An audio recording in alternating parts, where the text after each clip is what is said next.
आईने के सामने जाकर अपनी आइरिस को जरा ध्यान से देखें। आपको वहाँ कई तरह के निशान, त्रिकोणीय आकार, घेरे, धब्बे और छोटे छोटे पैटर्न स्पष्ट रूप से दिखाई देंगे। ये सजावट नहीं है, ये वो निशान हैं जो तुम्हारे बनने के दौरान आए थे। ज्यादातर लोग इस पर ध्यान ही नहीं देते। तुम्हारी आंखों का पैटर्न इतना बारीक है कि उस पर किसी का ध्यान नहीं जाता, यहाँ तक कि तुम्हारा भी नहीं। लेकिन धरती पर हर आंख की पुतली अनोखी होती है, उंगलियों के निशानों से भी ज्यादा।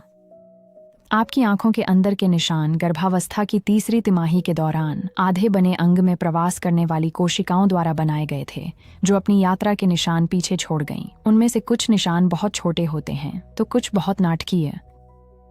ये सब संयोग हैं। आपकी आंख की पुतली आइरिस गर्भावस्था के 24वें और 32वें सप्ताह के बीच बनती है। मेलानोसाइट्स नामक विशेष कोशिकाएं, वही रंग पैदा करने वाली कोशिकाएं जिनके बारे में हमने पहले बात की है, न्यूरल क्रेस्ट से विकसित होती हुई आंख के माध्यम से प्रवास करती हैं और आइरिस स्ट्रोमा में जाकर बस जाती हैं। वे हमेशा एक समान रूप से नहीं बसती हैं। कुछ कोशिकाएं दूसरों की तुलना में जल्दी रुक जाती हैं। कुछ समूह अधिक वर्णक उत्पन्न करते हैं। आइरिस के कुछ हिस्से पूरी तरह से भर जाते हैं, कुछ आंशिक रूप से भर जाते हैं, कुछ तो लगभग पूरी तरह से छूट जाते हैं। उन 8 हफ्तों में जो भी पैटर्न उभरता है वही जीवन भर आपके साथ रहता है। जीवन के पहले साल के बाद आइरिस वास्तव में नहीं बदलती। आपके पास जो पैटर्न है वह वही है जो आपके जन्म से पहले ही तय हो गया था। आइरिस के पैटर्न में सबसे नाटकीय सेक्टोरल हेट्रोक्रोमिया है, जिसमें दूसरे रंग की आइरिस के भीतर एक रंग का स्पष्ट रूप से परिभाषित हिस्सा होता है। कल्पना कीजिए कि एक हरी आंख है जिसमें भूरे रंग का एक टुकड़ा आइरिस के 1/4 हिस्से में है, या एक नीली आंख है जिसमें एम्बर रंग की एक लकीर दौड़ रही है। सेक्टोरल हेट्रोक्रोमिया तब होता है जब मेलानोसाइट्स आइरिस के एक हिस्से में तो बस जाते हैं लेकिन दूसरे में नहीं, जिससे एक ही आंख के अलग अलग हिस्सों में पिगमेंट का स्तर स्पष्ट रूप से अलग हो जाता है। यह सोमैटिक म्यूटेशन नामक एक आनुवंशिक घटना के कारण होता है। एक ऐसा म्यूटेशन जो माता पिता के डीएनए में नहीं बल्कि निषेचन के बाद विकसित हो रहे बच्चे की अपनी कोशिकाओं में हुआ था। मेलानोसाइट कोशिकाओं के एक क्लोन में एक म्यूटेशन होता है, उनके पड़ोसियों में नहीं। इसका परिणाम भ्रूण के विकास के उस एक क्षण का स्थायी प्रमाण है जब एक कोशिका ने कुछ अलग करने का निर्णय लिया था। सेक्टोरल हेट्रोक्रोमिया मानव आबादी के 1% से भी कम लोगों में पाया जाता है। यह कुछ जानवरों में भी बहुत आम है, जैसे कुत्ते, बिल्लियाँ और घोड़े। ऑस्ट्रेलियन शेफर्ड इसके लिए प्रसिद्ध है। वही प्रक्रिया जो आपकी आइरिस में खंडीय निशान बनाती है, वही चितकबरे घोड़े पर सफ़ेद धब्बे या कैलिको बिल्ली पर असममित निशान बनाती है। यह एक ही जीव विज्ञान है जो अलग अलग ऊतकों में खुद को व्यक्त कर रहा है। हैरान करने वाली बात इसका समय है। यह म्यूटेशन गर्भावस्था के 6ठे और 30वें सप्ताह के बीच किसी एक क्षण में एक अकेली कोशिका में होता है। जब तक आइरिस पूरी तरह से विकसित होता है तब तक वह एक कोशिका हजारों कोशिकाओं में विभाजित हो चुकी होती है और उन सभी में वही बदलाव होता है। तो आप किसी की आइरिस में जो देखते हैं वह असल में उनके जन्म से पहले हुई एक म्यूटेशन घटना का प्रत्यक्ष प्रमाण है। सेंट्रल हेट्रोक्रोमिया आइरिस के पैटर्न में सबसे आम है। लगभग 5 से 10% लोगों में यह पाया जाता है। यह आंखों का वह रंग है जिसे आपने शायद अपने किसी करीबी में देखा होगा और सोचा होगा कि यह बस रोशनी का कोई खेल है।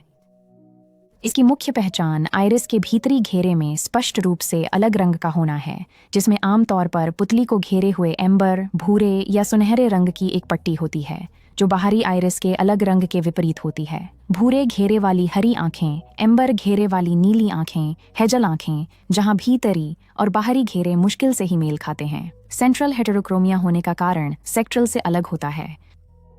यह सोमैटिक म्यूटेशन नहीं है, यह इस बात की विशेषता है कि मेलानोसाइट कोशिकाएं आइरिस स्ट्रोमा में किस तरह वितरित होती हैं। पुतली के सबसे करीब यानी आंतरिक सीमा पर स्थित कोशिकाएं अधिक घनी और सक्रिय होती हैं और उनमें अधिक पिगमेंट बनाने की प्रवृत्ति होती है। बाहरी आइरिस की कोशिकाएं कम पिगमेंट बनाती हैं।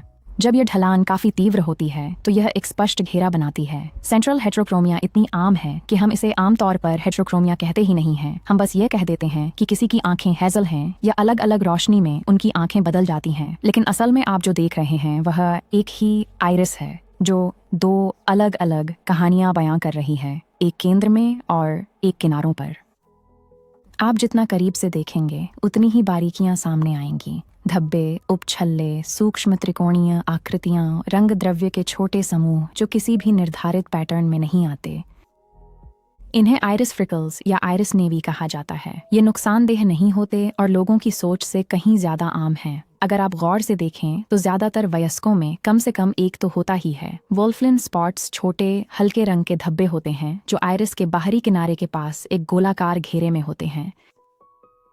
1902 में स्विस शोधकर्ता अल्बर्ट वोल्फलिन ने इनका वर्णन किया था। ये 30-50% हल्के रंग की आंखों वाले लोगों में दिखते हैं, पर इनके बारे में शायद ही किसी ने सुना हो। आइरिस फ्रिकल्स अलग हैं। ये त्वचा की झाइयों जैसे पिगमेंट कोशिकाओं के छोटे गहरे समूह हैं जो जन्म के बाद विकसित होते हैं।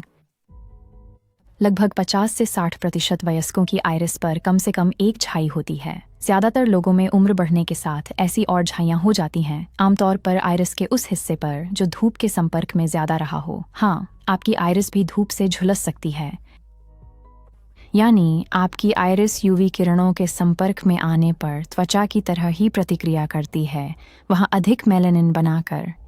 इसलिए जब आप किसी की आइरिस को गौर से देखते हैं तो आप सिर्फ जन्मजात पैटर्न नहीं बल्कि उनके पूरे जीवन का रिकॉर्ड देख रहे होते हैं। वे कमरे के किस ओर बैठे थे, वे कितनी बार धूप में आंखें सिकोड़ते थे और क्या उन्होंने धूप का चश्मा पहना था। आइरिस एक अजीब तरीके से एक धीमे कैमरे की तरह है जो दशकों तक मेलानिन में छोटी छोटी छापें दर्ज करता रहता है। यहाँ एक ऐसी बात है जिसने उन वैज्ञानिकों को भी हैरान कर दिया जिन्होंने सबसे पहले इसका अध्ययन किया था। यहाँ तक कि हमशक्ल जुड़वां भी, जिनका डीएनए 100% एक जैसा होता है, उनकी आइरिस के पैटर्न पूरी तरह से अलग होते हैं। आप आनुवंशिक रूप से समान 2 बहनों को ले सकते हैं, उनके जीनोम को सीक्वेंस कर सकते हैं और पाएंगे कि उनमें कोई अंतर नहीं है। लेकिन अगर आप उन्हें आइरिस स्कैनर के सामने रखें तो एल्गोरिदम उन्हें उतनी ही आसानी से पहचान लेगा जितनी आसानी से वह किन्हीं 2 अजनबियों को पहचानता है। इसका कारण वही है जिसके बारे में हमने पहले बात की थी। आइरिस के पैटर्न केवल डीएनए से निर्धारित नहीं होते, ये इस बात से निर्धारित होते हैं कि भ्रूण के विकास के दौरान व्यक्तिगत कोशिकाएं कहाँ जाकर स्थिर होती हैं, छोटी छोटी यादृच्छिक दैहिक उत्परिवर्तनों से, और तीसरी तिमाही में आधे बने अंग में मेलानोसाइट्स के घूमने की अराजक प्रक्रिया से। डीएनए आपको आइरिस का रंग स्पेक्ट्रम और उसकी आधारभूत संरचना तो देता है, लेकिन वास्तविक पैटर्न उसके बनने के क्षण के हिसाब से अद्वितीय होता है। यह न विरासत में मिलता है, न दोहराया जा सकता है, और जीनोम भी इसे भांप नहीं सकता।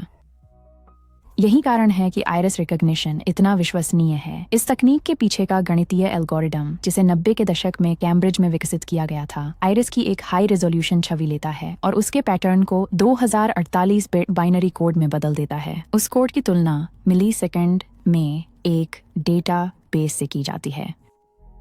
आपकी आइरिस इस विचित्र और विशिष्ट अर्थ में आपके जीन्स से कहीं अधिक अद्वितीय है। फोरेंसिक वैज्ञानिक आइरिस पैटर्न का उपयोग उसी तरह करते हैं जैसे वे फिंगरप्रिंट्स का उपयोग करते हैं। आपकी आइरिस में गर्त, खांचों, उभारों और रंजक पैटर्न का अनूठा विन्यास सांख्यिकीय रूप से आपके फिंगरप्रिंट्स की तुलना में कहीं अधिक विशिष्ट पहचान है। 2 असंबंधित लोगों के आइरिस पैटर्न के मेल खाने की संभावना लगभग 10 की घात 78 में 1 है, जो कि दृश्य ब्रह्मांड में परमाणुओं की अनुमानित संख्या से भी बड़ी संख्या है। आइरिस रिकॉग्निशन का उपयोग अब सीमा नियंत्रण, बैंकिंग और उच्च सुरक्षा एक्सेस सिस्टम में किया जाता है। आपकी आंख का पैटर्न, जो गर्भावस्था की तीसरी तिमाही में बनता है और धूप समय के साथ बदलता है, एक तरह से आपकी पहचान का सबसे विश्वसनीय एकमात्र जरिया है, लेकिन यह इसके अलावा कुछ और नहीं बताता। आंखों के रंग का किसी व्यक्ति के व्यक्तित्व या उसकी बुद्धिमत्ता के स्तर से दूर दूर तक कोई भी लेना देना नहीं होता है। आइरिडोलॉजी जैसे तथाकथित छद्म विज्ञान का वैज्ञानिक रूप से कोई भी ठोस आधार या प्रमाण मौजूद नहीं है। यह सच है कि हर इंसान की आंखें अद्वितीय होती हैं, लेकिन वे किसी के भविष्य के बारे में कुछ भी बताने में सक्षम नहीं हैं। आंखें असल में एक बारकोड की तरह होती हैं, न कि किसी प्रकार का व्यक्तित्व परीक्षण करने का कोई साधन। इतिहास की विभिन्न संस्कृतियों ने आइरिस के पैटर्न पर ध्यान दिया है और उन्हें अर्थ दिया है। विभिन्न संस्कृतियों और सदियों से चिकित्सकों और खगोलविदों ने आइरिस के पैटर्न को देखा और उन्हें नाम देने का प्रयास किया। फारसी चिकित्सक, तिब्बती डॉक्टर, आयुर्वेदिक चिकित्सक और मिस्र के पुजारी, इन सभी ने कुछ ऐसा महसूस किया था जिसकी पुष्टि अब आधुनिक जीव विज्ञान ने कर दी है। हो सकता है कि उनका सांस्कृतिक अर्थ गलत रहा हो। यह धारणा सही थी कि आइरिस में जानकारी होती है। जब आप आईने में अपनी आइरिस को देखते हैं तो आप उन कोशिकाओं का लेखा जोखा देख रहे होते हैं जो आपके जन्म से पहले स्थानांतरित हुई थीं, उन उत्परिवर्तनों का जो संयोगवश हुए थे और दशकों के उस प्रकाश का जो मेलानिन में अपने निशान छोड़ गया। ये पैटर्न आपके लिए अद्वितीय है, आपके शरीर की किसी भी अन्य चीज से कहीं ज्यादा अनोखा, क्योंकि जीव विज्ञान ने पूर्वानुमानित होने से इनकार कर दिया है।